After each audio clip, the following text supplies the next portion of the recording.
안녕하세요. 남동생을 너무도 아끼고 애정했던 40대 후반 남자입니다. 그런 동생을 저보다 먼저 앞세워 떠나보냈을 때 저희 가족은 심장이 찢어지다 못해 넝마가 된 듯한 고통을 겪어야 했죠. 시간이 흘러 전보다는 고통이 많이 무뎌진 지금, 저는 동생을 추억하기 위해 이렇게 사연을 적어보게 되었습니다. 동생을 떠나보낸 후 우리 가족이 어떤 지옥 같은 고통 앞에 내던져졌었는지, 또한 어떻게 슬픔을 이겨내고 지금에 이르러 살고 있는지 제 미숙한 글솜씨로나마 지금부터 이야기를 시작해 볼게요. 제 사연은 동생과 동생의 천생연분 배필이었던 재수 씨, 그리고 동생이 남긴 소중한 유산에 관한 이야기예요. 제 고향은 시골 깡촌입니다. 부모님은 그곳에서 작게 벼농사를 지으며 저와 동생을 키워주셨죠. 3살 차이였던 저와 동생은 우애가 굉장히 좋았어요. 등치가 커진 훗날과 달리 어릴 적 유독 또래보다 덩치가 작았던 동생은 늘 제 뒤를 쫓아다녔고, 저는 그런 동생의 든든한 보호자가 되어주었죠. 우린 주로 시골길에서 자전거를 타며 놀았는데 전 아직도 그때의 추억을 꿈으로 꾸곤 해요. 황금처럼 누렇게 익어 고개를 숙여가던 가을날 벼이삭들, 그것들이 가득한 논과 논 사이 시골길에서 저를 쫄래쫄래 쫓아오던 코올리게 동생의 맑은 웃음, 형형 하며 저를 부르던 동생의 순진한 목소리 등이 아직도 눈앞에 선하네요. 이젠 다시 돌아갈 수 없는 그때가 너무 그리워 눈을 감으면 그날의 시골 내음이 절 감싸는 듯한 착각이 들기도 하죠. 고등학교를 졸업한 후 저와 동생은 일자리를 찾아 차례대로 서울로 상경했어요. 저는 월세방을 구해 도배일을 배웠고, 뒤이어 제 월세방으로 상경한 동생은 공사 현장 일을 배우러 다녔습니다. 우린 열심히 돈을 벌어 부모님께도 보내드리고 우리 스스로도 돈을 모았어요. 그렇게 모은 돈으로 저는 나이 29에 동갑내기 아내와 결혼을 하게 되었죠. 중매로 만난 아내는 마음이 굉장히 여린 사람이었습니다. 저와 아내는 결혼 전 동생과 제가 살던 월세방에서 걸어서 3분 정도밖에 떨어지지 않은 곳에 신혼집을 얻었는데 그건 아내의 제안 덕분이었어요. 서울 와서 평생 당신이랑 도련님 둘이서만 의지하고 살았다면서 갑자기 멀리 떨어져 살게 되면 도련님 혼자 얼마나 외롭겠어. 결혼했다고 갑자기 남남되는 것도 아닌데 형제끼리 가까이 살면서 얼굴이라도 자주 보고 살면 좋잖아. 그 한마디에 새삼 제가 참 좋은 사람과 결혼하는구나 하는 생각이 들었습니다. 부모님 또한 마음 따뜻한 아내를 굉장히 마음에 들어 하셨죠. 그리고 동생 또한 저와 아내가 결혼한 지 4년 뒤 저희 아들이 3살이 됐던 해 결혼을 했어요. 동생보다 4살이 어렸던 재수 씨는 작은 회사를 다니던 사람이었는데 처음 저희 부모님 댁에 인사를 왔던 날 자신의 가정사가 좀 복잡하다고 털어놓더군요. 제가 고아는 아닌데요. 엄마는 일찍 돌아가셨고 아버지랑 오빠는 왕래를 잘 안 하고 있어요. 그래서 결혼식 때 자리해줄 가족하고 친척이 전혀 없어요. 죄송해요. 어머니 아버지, 비록 가정사는 조금 복잡해도 정말 심성 곱고 착한 사람이에요. 저 이 사람하고 꼭 결혼하고 싶어요. 허락해 주세요. 가족 이야기를 하며 고개를 푹 숙인 채 바들거리는 모습이 나쁜 사람 같진 않았습니다. 재수 씨는 가정사가 좋지 않은 자신을 저희 부모님이 마음에 들어하지 않을 거라 생각하고 지레 겁먹고 있는 것 같았어요. 그런 재수 씨에게 저희 아버진 인자하게 웃으며 이렇게 말씀하셨죠. 서로 아끼는 마음 하나면 충분하지. 젊은 청춘이 새 가정을 꾸리는데 뭐가 더 필요하겠니? 본디 가까이 들여다보면 속사정 없는 집안이란 없는 게다. 우리한테 죄송할 거 하나도 없으니 둘이서 싸우지만 말고 잘들 살려무나. 저희 어머니는 아무 말 없이 위로하듯 재수 씨를 꼭 안아주셨어요. 그렇게 재수 씨는 우리 가족이 되었습니다. 원래도 다정한 성격이었던 제 동생은 결혼하고 나서부턴 엄청난 애처가가 되더군요. 동생은 신혼집을 원래 살던 월세방 근처에 얻었는데 그 집 또한 저희 집과 가까워 우린 자연스레 재수 씨와도 많은 시간을 보내게 됐습니다. 서로 아껴주며 알콩달콩 사는 두 사람의 모습을 보니 저도 아내도 굉장히 흐뭇했어요. 동생이 결혼한 지 1년이 조금 넘었을 때 우리 네 사람은 오붓하게 술자리를 가진 적이 있었습니다. 그날따라 피곤했는지 동생은 일찍 방에 들어가 골아 떨어지더군요. 그리고 그날 재수 씨는 처음으로 자세한 집안 사정을 우리에게 털어놓았죠. 전 가족이 주는 사랑이 뭔지 원래 기억도 못했어요. 저희 엄마는 제가 4살도 되기 전에 병으로 돌아가셨거든요. 근데 아버지란 사람은 슬프지도 않은지 엄마 돌아가신 지 6개월도 안 돼서 저랑 오빠를 데리고 재혼을 했어요. 재수 씨는 자기 아버지를 떠올렸는지 씁쓸하게 웃으며 남은 맥주를 입에 털어넣더군요. 저는 말없이 재수 씨의 잔에 맥주를 채워줬고 마음 여린 아내는 벌써부터 눈가가 붉어지기 시작했죠. 저 그 집에서 있는 구박 없는 구박 다 받으면서 자랐어요. 그 계모란 여자가 굉장히 심술궂은 사람이었거든요. 제 아버지가 돈이 좀 있는 사람이라 돈을 보고 결혼한 모양인데 애들 보긴 짜증나고 귀찮았던 거죠. 딸은 본 척도 안 해도 아들인 오빠는 아버지가 예뻐해서 계모는 늘 저만 괴롭혀댔어요. 한 번은 계모 매질이 너무 힘들어서 아버지한테 계모 좀 알려달라고 애원하니까 글쎄 뭐라는 줄 아세요? 네 일은 네가 알아서 하래요. 자긴 일하는 것만으로도 피곤해 죽겠으니까 귀찮게 하지 말라고 하더라고요. 세상에 어떻게 그렇게 말할 수가 있어. 남도 아니고 자기 친딸한테. 형님도 안 믿기죠? 제 아버진 그런 인간이었어요. 딸인 저 따윈 밥만 축내는 식충이로밖에 안 봤죠. 부모가 그렇게 무시하니까 오빠도 절 만만한 아랫사람 취급 그 이상도 이하도 안 하더라고요. 그래서 저 고등학교 졸업하고 곧바로 혼자 서울로 올라왔어요. 그 집이랑 인연 끊으려고요. 그래도 마지막으로 키워주셔서 감사하다고 아버지한테 인사는 했는데 아버지가 그러더라고요. 따로 정리하기 귀찮으니까 버릴 짐은 나가기 전에 제가 알아서 다 정리하고 가라고요. 그게 20년을 같이 산 딸한테 아버지가 마지막으로 한 말이었어요. 재수 씨는 그렇게 혼자가 됐다고 했습니다. 정작 말하는 재수 씨는 덤덤한데 듣고 있던 아내는 재수 씨의 손을 잡고 눈물을 흘리고 있더군요. 동생처럼 아끼던 재수 씨의 아픈 사연에 가슴이 미어졌던 거겠죠.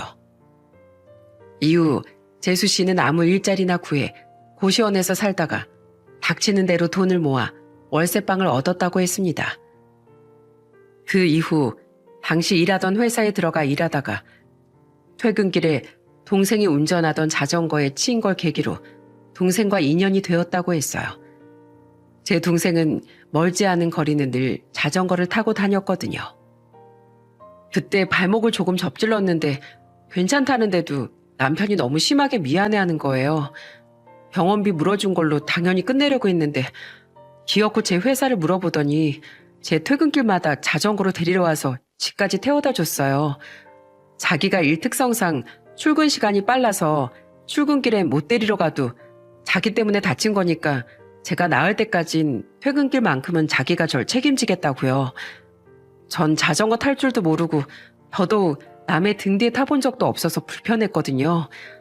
그런데 그렇게 3주가량을 타다 보니까 그 등이 너무 듬직하게 느껴지더라고요. 우리 남편은 제가 태어나서 처음 만난 절 지켜주고 책임져 주겠다던 사람이었어요. 그래서 남편이 저한테 만나보자고 했을 때도 결혼하자고 했을 때도 전 세상을 다 가진 기분이었어요. 우리 남편은 저한테 이 세상 전부 다 마찬가지였거든요. 그렇게 말하고 얼마 되지 않아 재수 씨는 동생의 옆에 누워 곤히 잠들었습니다. 재수 씨도 술이 과했던 거죠. 그날 저와 아내는 알게 된 거예요. 동생도 재수 씨를 많이 아꼈지만 재수 씨에게 동생은 무엇과도 바꿀 수 없는 세상에 단 하나뿐인 소중한 존재라는 걸 말입니다. 그날 이후 저와 아내는 전보다도 더 두 사람의 행복할 미래를 응원하게 되었어요. 하지만 소리 없는 불행은 예고도 없이 우릴 찾아오더군요. 시작은 동생이 결혼한 지 1년쯤 지난 어느 날, 원래도 허리가 안 좋았던 동생의 허리 디스크가 일을 하다 그만 터지면서부터였습니다. 동생은 허리 수술을 하고 한동안 입원을 해야 했어요. 퇴원하고 나서도 오래도록 휴식을 취해야 했죠. 더 이상 몸 쓰는 일을 하긴 힘들어진 동생은 난생 처음 사무직 일을 구하게 됐습니다. 마음 같아선 동생이 조금 더 쉬면서 온전히 몸을 회복했으면 좋겠는데 동생은 제게 이러더라고요. 둘이 벌어도 빠듯했던 형편이었는데 그걸 3개월째 집사람 혼자 감당하게 하고 있잖아. 집사람은 괜찮다고 하는데 혼자 일하랴 살림하랴 내 간병까지 얼마나 힘들었겠어. 하지만 고졸에 10여 년간 현장 일만 하던 놈을 어느 회사에서 두 팔 벌려 환영했겠습니까? 동생은 서류를 넣는 족족 구직에 실패했어요. 면접에조차 불러주지 않는 회사가 허다했죠. 기죽지 마. 미친 듯이 두드려대면 어디 한 군데쯤은 네 노력이 가상해서라도 문을 열어주지 않겠냐?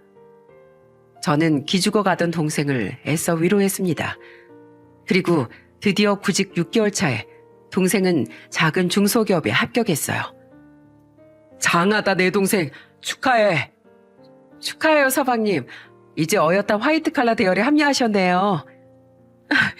여보, 그동안 마음고생 많았어. 이제 다 잘 될 거야. 너무 기쁜 나머지 재수 씨는 흐느끼기까지 하더군요. 동생은 그런 재수 씨를 끌어안으며 왜 좋은 날에 우냐고 달랬죠. 저는 힘들어하던 동생을 받아준 회사에 절이라도 하고 싶었습니다. 그때까지만 해도 그 회사가 제 동생을 앗아갈 거라곤 상상도 못했으니까요. 그 회사에 들어간 지 정확히 1년 4개월 만에 동생은 싸늘한 주검으로 발견되었어요. 동생은 아무도 없는 외진 곳에서 스스로 극단적인 선택을 했던 거예요. 시숙님, 이거 뭔가 잘못된 거 아니에요? 우리 남편 저만 두고 이렇게 가버릴 사람 절대 아니에요. 우리 남편이 이럴 리가 없다고요. 부검과 장례식까지 끝났지만 재수 씨는 동생의 선택을 여전히 믿을 수 없어 했죠. 하지만 동생이 극단적 선택을 했다는 명백한 증거가 얼마 지나지 않아 발견되고 말았어요. 재수 씨가 동생의 서랍에 단정히 놓인 유서를 발견했거든요. 그리고 그 유서에 담긴 끔찍한 진실에 우리 가족은 모두 기절초풍하고 말았습니다. 어떻게 사람들이 이럴 수가 있어? 착하고 성실한 애한테 어떻게 마음에 안 든다는 이유로 호건의 손찌검까지 할 수 있냔 말이야. 내 동생이 얼마나 순한 녀석인데. 끔찍하게도 동생은 그 회사에서 직장 내 괴롭힘을 당하고 있었더군요. 아무래도 처음 해보는 일이다 보니 회사 사람들 눈엔 좀 답답했던 모양이었어요. 그런데 일이 느리고 실수가 많았다는 이유로 따돌림뿐만 아니라 특히 과장과 대리라는 인간한테 인격적 모독은 숨쉬듯이 당하고 주기적으로 손찌검까지 당했던 거예요. 착한 동생은 가족들이 걱정할까봐 아무런 티도 내지 않고 혼자 견디다 끝내 스스로 생을 마감한 겁니다. 저는 떨리는 손으로 유서를 전부 읽어나갔는데 그곳엔 동생이 제게 남기는 유언도 적혀 있었어요. 형, 그 사람들이 맨날 나한테 쓸모도 없고 세상에 해만 끼치는 해충 같은 놈이라고 하더라. 처음엔 다 무시하려고 했는데 늘 실수투성이에 자꾸만 위축돼서 일도 안 늘다 보니 내가 정말 그런 인간인 것 같더라고. 우리 집사람을 위해서라도 어떻게든 견디려고 했는데 어느 순간 이런 마음이 들더라. 허리도 망가진 내가 이 회사에서까지 쓸모 없어지면 평생 힘들게 살아온 아내에게도 결국 내가 짐이 되진 않을까 하는 불안한 말이야. 근데 더 이상은 회사를 다닐 용기도 나지 않았어. 아내 옆에서 늘 웃고 있었지만 사실 난 매일이 지옥이었거든. 그래서 결국 이런 못난 선택을 하게 된 거야. 아무짝에도 쓸모없는 내가 아내에게까지 짐이 된다고 생각하면 괴로워서 견딜 수가 없었어. 그러니까 형, 혼자 남은 우리 집사람 잘 좀 부탁해. 형은 나랑 달리 늘 똑똑하고 용감했으니까 믿고 맡길 수 있어. 형은 늘 나의 영웅이었으니까. 끝까지 못난 동생이라서 미안해. 집사람에게도 어머니 아버지께도 미안하다는 말 꼭 전해줘. 동생은 1년 반이 채 못 되는 그 짧은 사이에 회사 인간들에게 가스라이팅을 당한 겁니다. 그래서 그 긍정적이었던 녀석이 이런 말도 안 되는 자괴감에 빠져 있다가 돌이킬 수 없는 강을 건넌 거예요. 재수 씨는 동생의 유서를 부여잡고 목이 터져라 울더군요. 그 옆에 서 있던 어머니는 충격으로 그만 실신까지 하셨죠. 정말 믿을 수가 없었습니다. 심지어 그 회사 사장과 직원들 몇몇은 동생의 장례식장에 와서 조문까지 하고 갔었거든요. 그 작은 회사에서 동생이 따돌림을 당하는 걸 다들 몰랐겠습니까? 저는 다음날 곧바로 그 회사를 찾아가 문제 제기를 했어요. 하지만 뻔뻔하게도 회사 사장과 동생을 괴롭힌 놈들은 오리발을 내밀더군요. 한쪽 입장만 쓰인 유서 말고 법적으로 증명할 수 있는 증거가 어디 있냐면서요. 그 회사 사무실엔 CCTV도 설치되어 있지 않더군요. 이 개자식들, 감히 사람을 그렇게 만들고 오리발을 내밀어? 이 천벌받을 놈들아. 어떻게든 그놈들 얼굴이라도 후려치고 싶었습니다. 하지만 그보다도 건물 경비의 호출이 빨랐기에 저는 경비원과 회사 남직원들 몇몇의 손에 끌려 나올 수밖에 없었어요. 억울한 마음에 한동안 저희 집에서 머물던 부모님은 저와 함께 가슴을 치며 답답해 하셨습니다. 그 와중에 아내는 재수 씨를 챙기러 동생의 집을 수시로 들렀어요. 아내는 재수 씨를 보고 올 때마다 근심 가득한 표정으로 이렇게 말했죠. 아무래도 동서가 충격이 너무 컸던 모양이야. 오죽했으면 서방님 그렇게 만든 그놈들 이야기에도 반응을 안 해. 그냥 다 자기 탓인 것 같대. 자긴 서방님한테 기대기만 했는데 정작 자긴 서방님한테 의지가 돼주지 못해서 서방님이 그런 선택을 한 거라면서 울기만 해. 회사에도 계속 휴가 낸 상태인 것 같은데 밥은 잘 챙겨 먹나 걱정이야.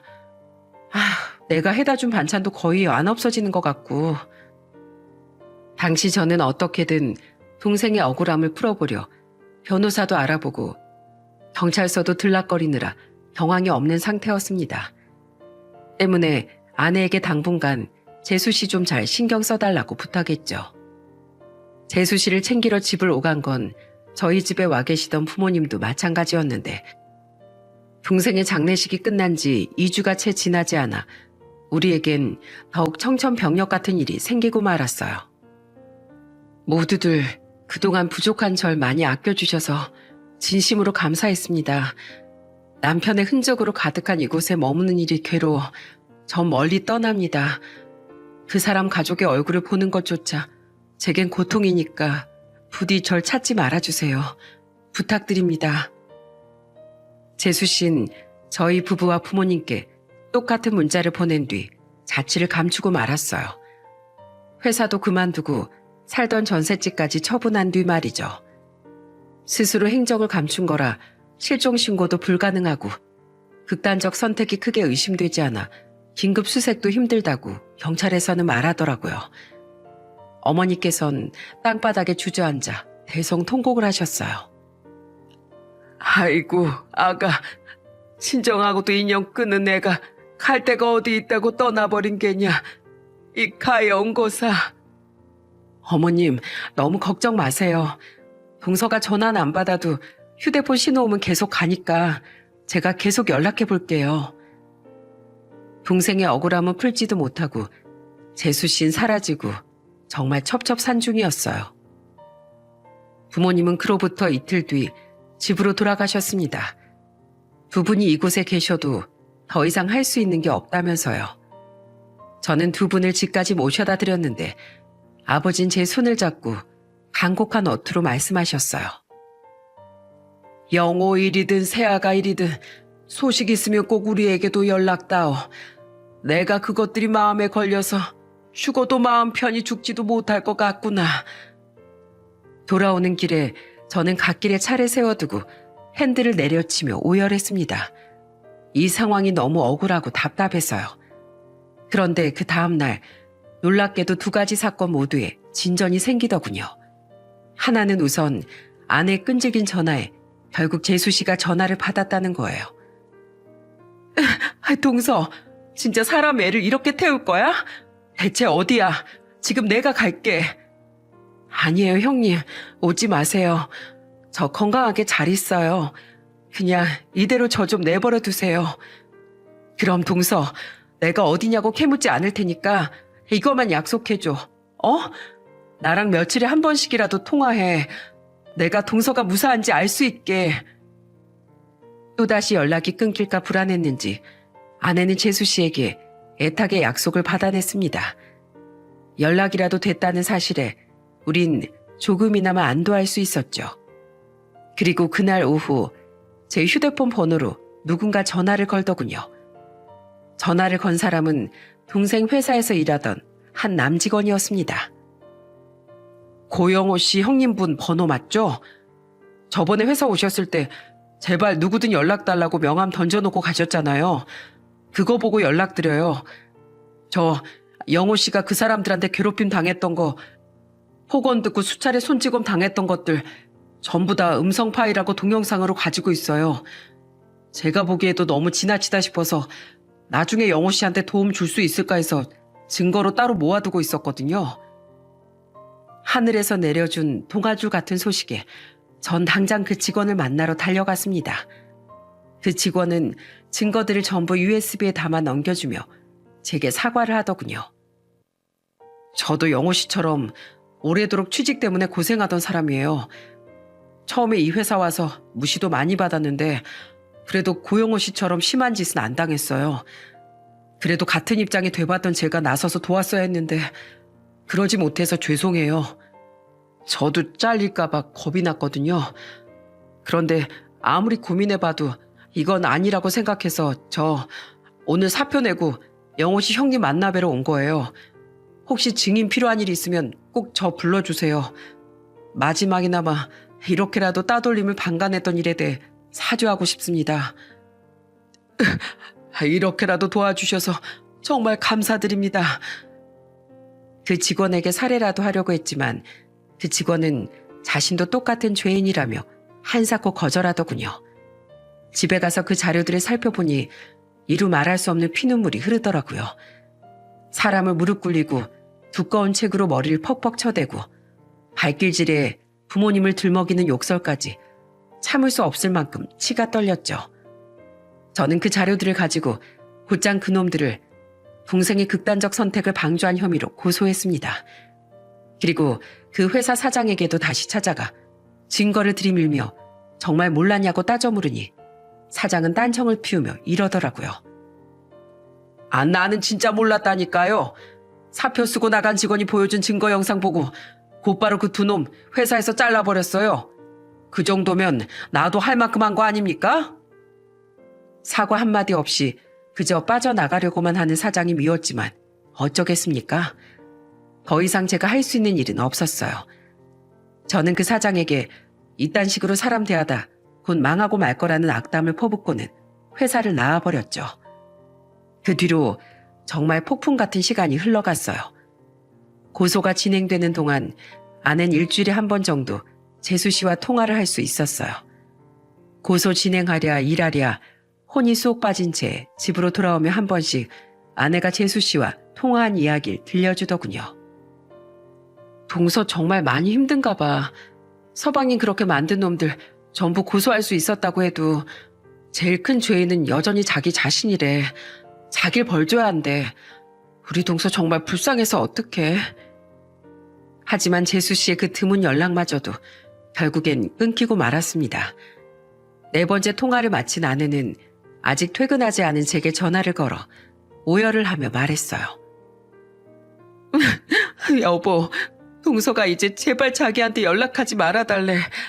그동안은 내가 너무 걱정하는 것 같아서 가끔 전화를 받았던 건데 내 목소리 듣는 것조차 자기한텐 고통이래.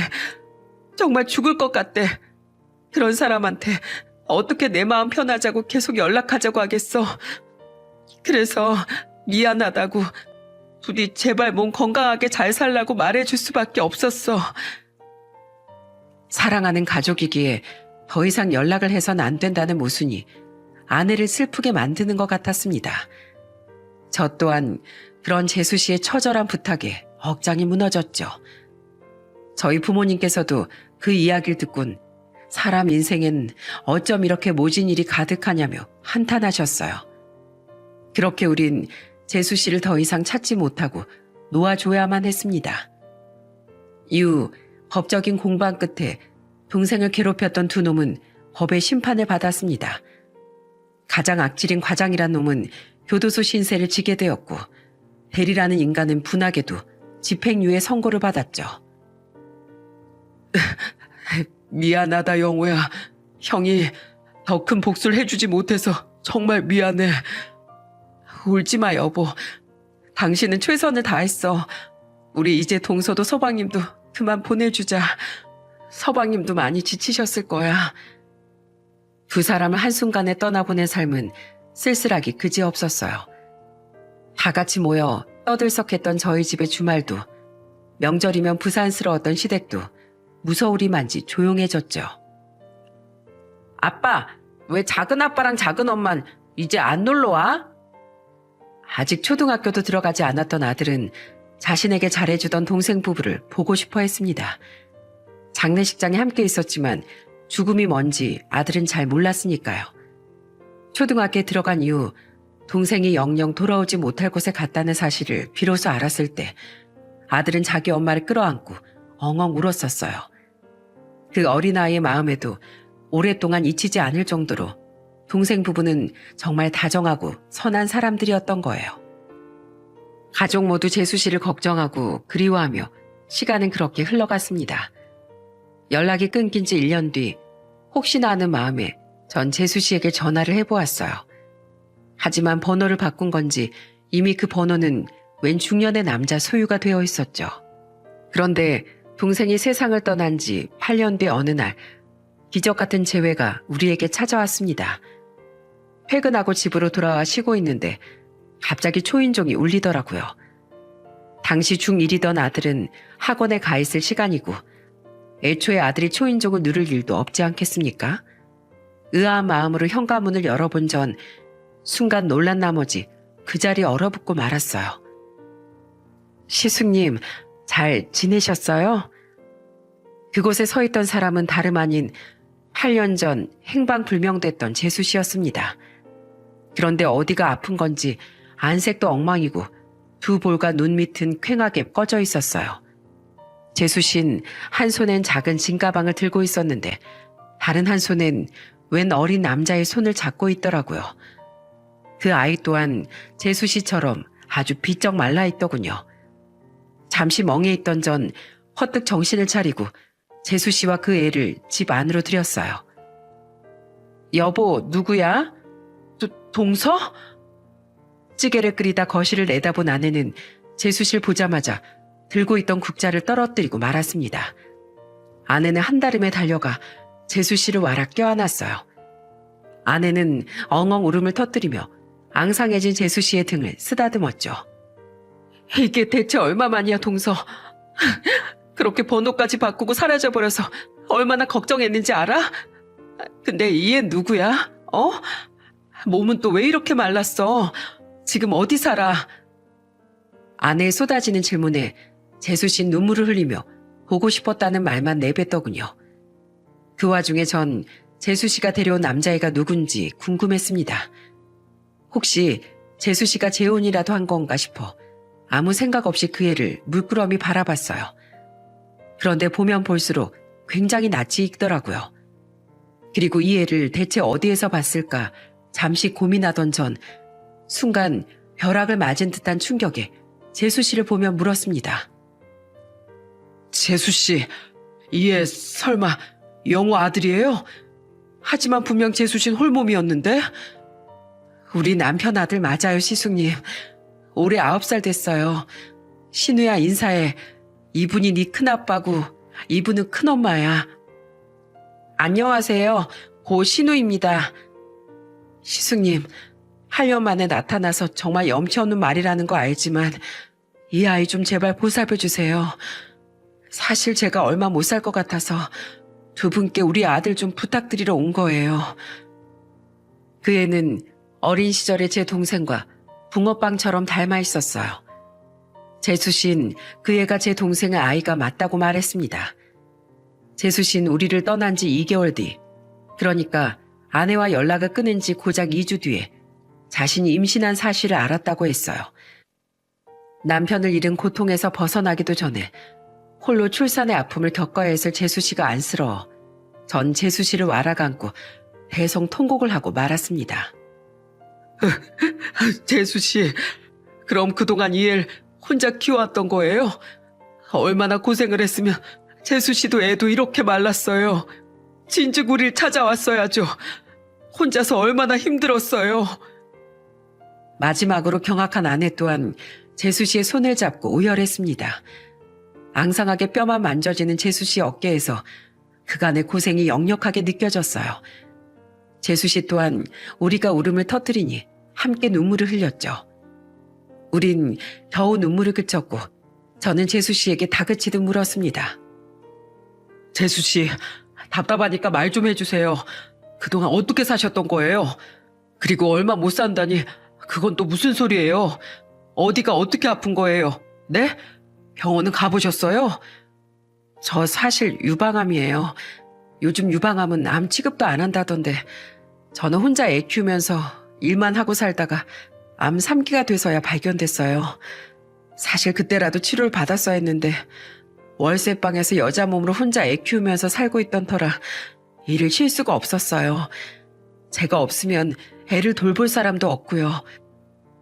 그렇게 병을 방치하다가 결국 다른 장기로 암이 전부 전이돼 버린 지경까지 와버렸어요.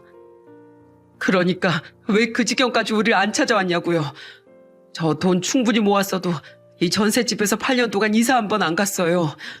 혹시라도 재수 씨가 우리를 찾아올까 봐서요. 저랑 집사람이 재수 씨 얼마나 기다리고 걱정했는지 알아요?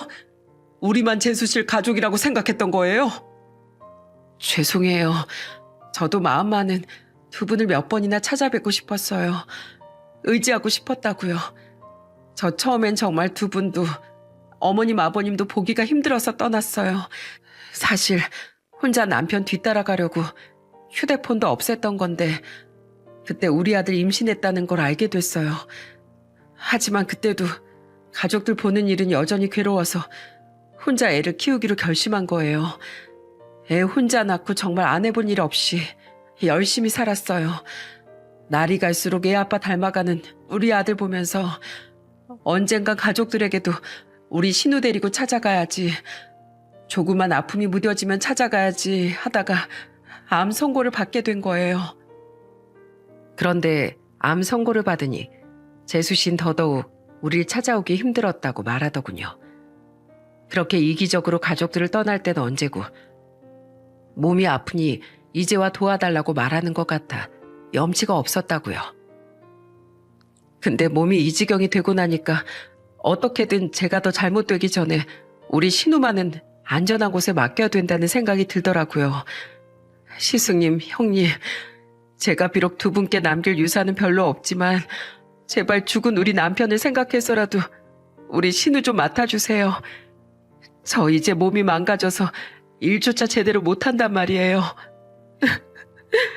우리 신우 정말 엄마밖에 모르는 착한 애예요. 친구들하고도 한 번을 안 놀러가고 아픈 엄마의 엄만 지키던 애라고요. 제발 우리 신우 좀 부탁드려요. 제가 죽어서도 이 은혜는 반드시 갚겠습니다. 난 안 가. 내가 엄마 두고 어디 가. 큰아빠 큰엄마 저 엄마 옆에 있어야 돼요.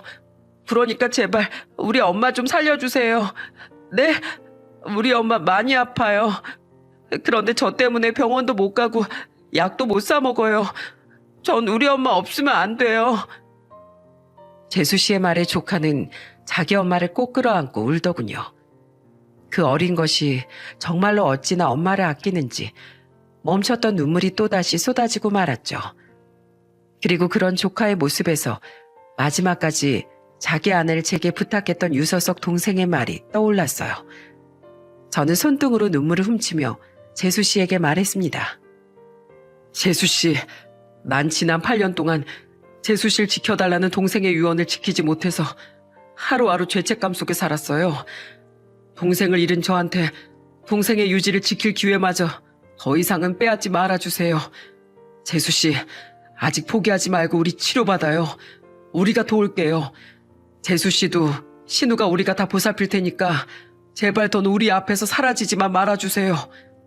그래 동서, 왜 무작정 죽을 생각부터 해. 우리 함께 치료받자. 서울의 유명한 병원 가서 다시 검사도 받아보자. 전 이미 틀렸어요. 그리고 신우를 맡기면서 제 병원비까지 신세 질 순 없어요. 그러니 제발 우리 신우만 맡아준다고 약속해주세요. 재수씨는 끝까지 고집을 부리더군요. 결국 전 재수씨에게 화를 내며 애원했어요. 왜 그렇게 똥꼬집입니까? 예전엔 우릴 버리고 그렇게 떠나버리더니 이젠 고작 9살 된 아들마저 두고 무책임하게 목숨을 저버리겠다고요? 재수씨가 치료 안 받겠다고 하면 우린 신우 못 받아줍니다. 그러니까 재수씨, 혼자 남을 신우를 생각해서라도 제발 최선을 다해보겠다고 약속하세요. 가족이 없다는 외로움과 서름이 뭔지 재수씨가 누구보다 잘 알잖아요. 하지만 저 때문에 다들 제 남편을 잃었잖아요. 남편이 그렇게 된데 책임 있는 제가 어떻게 염치도 없이 시숙님께 살려달라고 애원을 해요. 하세요. 영호의 유일한 형제인 절 믿으시라고요. 마지막에 절 의지하지 못하고 모질게 가버린 그놈이 저한테 얼마나 큰 상처를 줬는지 알아요?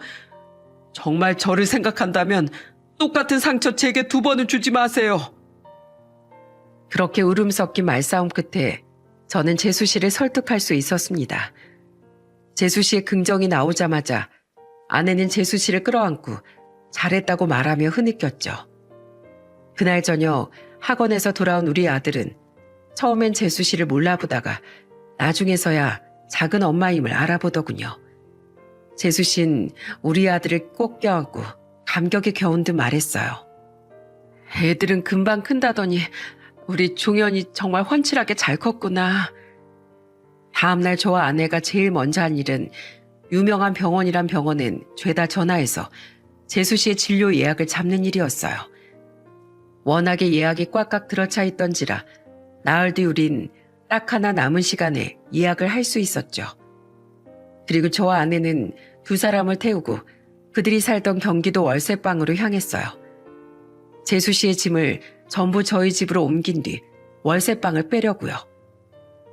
입원 치료를 받든 통원 치료를 받든 재수씨를 더 이상 혼자 둘 순 없다고 생각했으니까요. 그리고 그 작은 단칸방에서 제일 잘 보이는 곳에 놓인 사진을 본 순간 전 차오르는 눈물에 2 눈을 질끈 감고 말았습니다. 조카는 그 사진을 향해 뛰어가며 말했어요. 우리 아빠 사진 제일 먼저 챙겨가야지. 아빠, 우리 큰아버지 집으로 엄마랑 다 같이 이사 간대요. 아빠도 같이 가요. 그렇게 말한 조카가 품에 꼭 껴안은 사진은 바로 동생과 재수씨의 결혼식 사진이었습니다. 행복한 미소를 입가에 걸고 있는 2사람의 모습은 다가올 불행 따윈 꿈에도 모르는 듯 반짝거렸죠. 재수씨는 지난 8년간 이렇게 몸이 아파올 때까지도 늘 동생을 잊지 못하고 그리워하며 살았던 거예요. 저는 애써 울음을 참고 조카에게 물었어요. 신우야, 한 번도 만나본 적도 없는 아빠가 그렇게 좋아? 네, 한 번도 만난 적은 없어도 늘 아빠는 제 마음속에 같이 있다고 엄마가 그랬어요. 아빠는 세상에서 제일 착하고 다정한 사람이었는데 전 그런 아빠를 쏙 빼닮았대요. 전 저희 아빠가 너무너무 자랑스러워요. 저도 꼭 아빠처럼 다정한 어른이 될 거예요. 어쩜 이렇게 말하는 것도 순하게 웃는 표정까지 전부 동생과 똑같은지 마치 동생이 살아온 듯한 착각마저 들었습니다. 그때 또다시 사진 속 동생에게 다짐했어요. 이번엔 기필코 네 아내와 아들을 끝까지 옆에서 지켜주겠다고 말이죠. 저와 아내는 급한 대로 옷방으로 쓰던 방을 재수씨와 조카에게 비워주었습니다. 그리고 얼마 뒤 재수씨는 검사를 마친 뒤 병원에 입원해 치료를 시작했어요. 지금 암이 4기까지 진행돼서 수술도 어려운 상황인 건 맞습니다. 그래도 포기하기엔 아직 일러요. 항암 치료받으면서 경과 지켜봅시다. 유방암 4기 판정을 받고도 꾸준히 치료받으면서 10년 넘게 건강하신 분들도 있고 아예 완치된 사례도 없지 않으니까요. 희망적인 교수님의 말에 우린 감격을 감추지 못했습니다. 그리고 재수 씨가 입원한 다음 날 저희 부모님은 한달음에 서울로 달려오셨어요. 몰라보게 마른 재수 씨를 보자마자 끌어안으며 두 분은 눈물을 감추지 못하셨죠. 이 모진 거사, 이제라도 잘 왔다, 잘 왔어. 나랑 네 시애빈 이제 눈을 감아도 여한이 없다. 네가 우리 영호 아들이로구나. 어쩜 이렇게 영호 어릴 적이란 판박이니. 신우야, 이 헤레비한테 한번 안겨보련. 그리고 두 분은 작은 아들의 환생 같은 손주를 보며 결국 대성통곡을 하셨습니다. 처음 보는 할아버지 할머니가 어색한 듯 조카는 쭈뼛대며 안기더군요. 그 모습을 보며 저는 드디어 우리 가족이 전부 한자리에 모인 것 같아 가슴이 벅차올랐죠. 이후 재수 씨는 암과의 긴 싸움에 전념하기 시작했습니다. 아내는 저와 상의 후 당시 일하던 식당 일까지 그만뒀어요. 재수 씨를 간병하며 아직 어린 조카를 돌보려고요. 서울의 학교로 전학한 조카는 학교가 끝나기만 하면 곧장 자기 엄마에게 달려가더군요.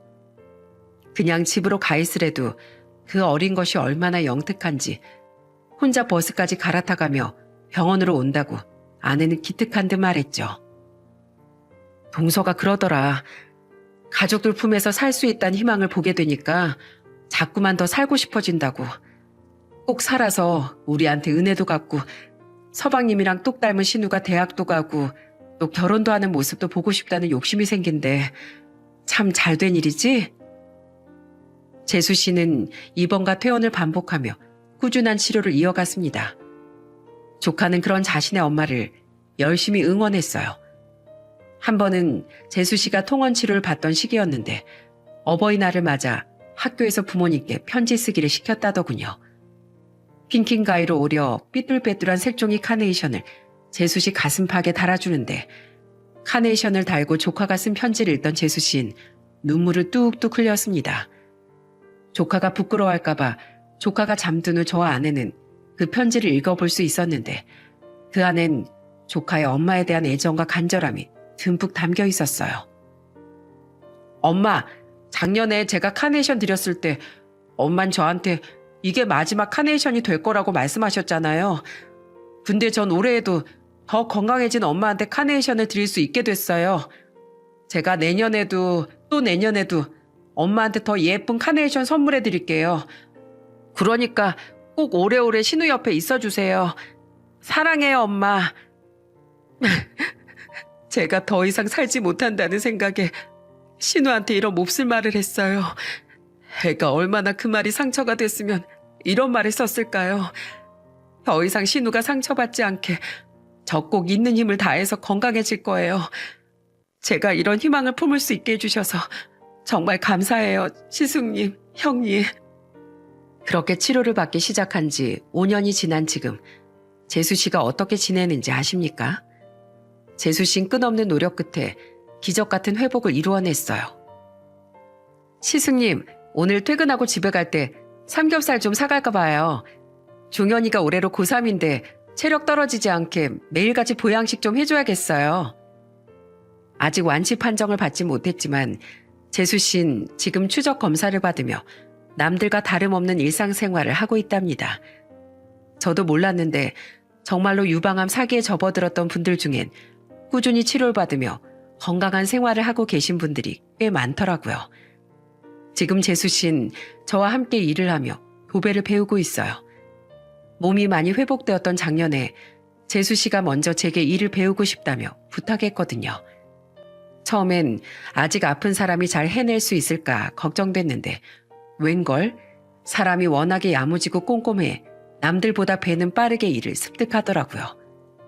제 아들은 올해로 고3이 됐고 조카는 중학교 1학년이 됐어요.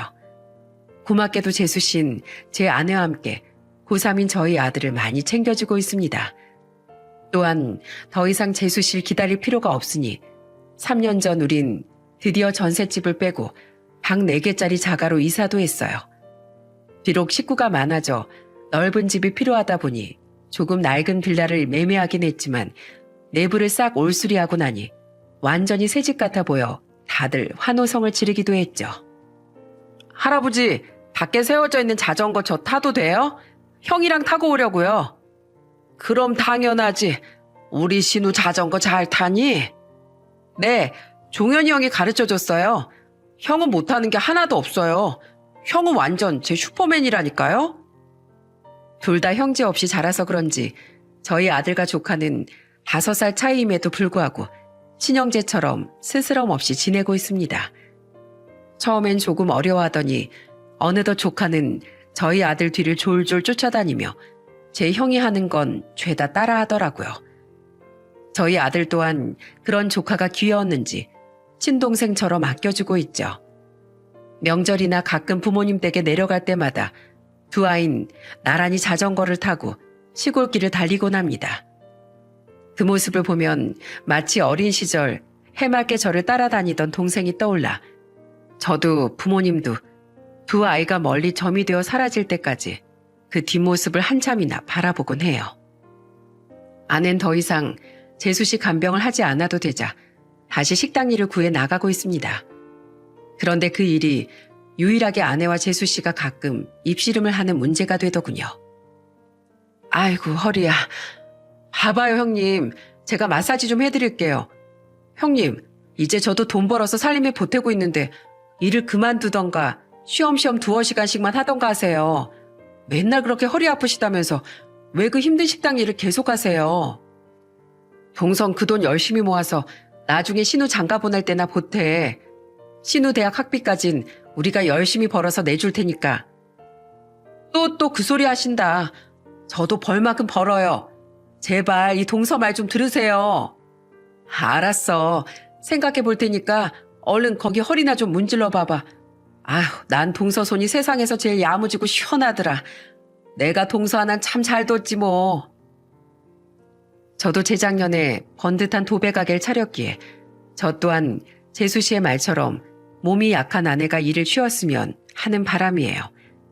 하지만 아내는 우리 자식들 결혼시킬 때까진 쉬고 싶지 않다며 고집을 부리더군요.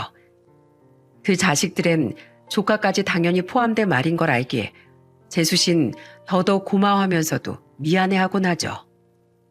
그런 아내와 재수 씨가 언제든 몸이 힘들면 부담 없이 일을 그만둘 수 있도록 전 앞으로 더욱 열심히 돈을 벌며 가족들을 위해 살 생각입니다.